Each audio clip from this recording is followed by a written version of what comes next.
মানে নদীটা স্রোত এর অনুকূলে আমরা সাঁতার কেটেছি, যার জন্য 4-5 মিনিটের মতো সাঁতার হয়েছে।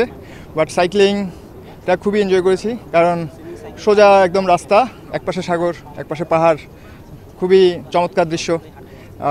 যতটুকু না টায়ার্ডনেস কাজ করা, সৌন্দর্য দেখে আসলে টায়ার্ডনেসটা কমে যায়। তারপরও রেস তো রেস, একটু তো কষ্ট হবেই। এই কষ্টটা অনুভব করতে আসলে এখানে আসা। রেসটা শেষ করে আসলে সত্যি আমরা আনন্দিত এবং কৃতজ্ঞতা প্রকাশ করছি আয়োজকদের প্রতি, যারা অক্লান্ত পরিশ্রম করে এটা অর্গানাইজ করছে। সকল ভলান্টিয়ারদেরকে অনেক অনেক ধন্যবাদ। আজকের ওয়েদার সব মিলে পরিবেশ আলহামদুলিল্লাহ অনেক ভালো ছিল। মাঝখানে এক সাইডে পাহাড়, এক সাইডে সমুদ্র, তো দেখার একটা সৌন্দর্য ছিল।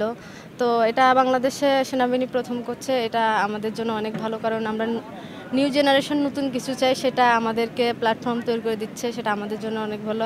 আর মেয়েদের ক্ষেত্রেও এটা অনেক চ্যালেঞ্জিং। তো আমি পারছি, আপনারা সবাই পারবেন, আপনারাও প্র্যাকটিস চালিয়ে যাবেন। আর যে কোনো সহযোগিতা যদি চান তাহলে আমার সাথে যোগাযোগ করলে আমি দিয়ে দিব। গত 26 তারিখে নেপালে south Asian game, Asian triathlon championship এবং সাউথ এশিয়ান গেমসে আমি পার্টিসিপেট করছি বাংলাদেশের পক্ষ থেকে। আমি এবং যে সেকেন্ড হয়েছে সে গেছিলাম। তো এখানে সুইমিংটা ছিল 750 মিটার, যে বাংলাদেশের পক্ষ থেকে আমি অ্যাটেন্ড করছিলাম। তো ওখানে সুইমিং প্রপার হয় 750 থেকে 800 হয়, সাইকেলিং 20 কিলো এবং রানিং 5 কিলো হয়। ওখানে এশিয়ার সব ভালো ভালো প্লেয়ার আসে। তো তাদের সাথে পার্টিসিপেট করে আমি এশিয়ার ভিতরে ইন্ডিয়া ফার্স্ট সেকেন্ড, আমি থার্ডে ছিলাম। যেহেতু ওখানে সুইমিংটা একটু বেশি ছিল, তো আমি বেসিক্যালি সুইমার, তো আমি সুইমিংয়ে এশিয়াদের সাথে ছিলাম, যা কোরিয়া জাপান তাদের সাথে ছিলাম। তো সাইকেলিংয়ে আমি লিড পাওয়ার কারণে আমি থার্ড প্লেসে ছিলাম সাউথ এশিয়ার ভিতরে। তো একটা মিস্টেকের কারণে, অফিসিয়াল মিস্টেকের কারণে আমাকে থার্ড প্লেসটা দেয় নাই। তো ওটাই আমার ফার্স্ট টাইম ছিল। আমি সাইকেলিং করছি বাট রানিংটা শেষ করতে পারিনি, তো আমার একটু অভিজ্ঞতাটা কম ছিল।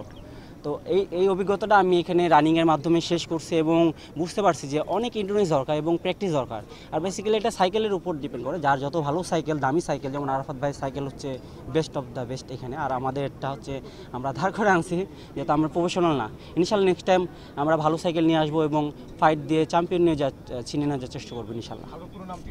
আমার নাম ফয়সাল আহমেদ, আমি সেনা ক্রীড়া নিয়ন্ত্রণ বোর্ড বাংলাদেশ সেনাবাহিনীর একজন সদস্য।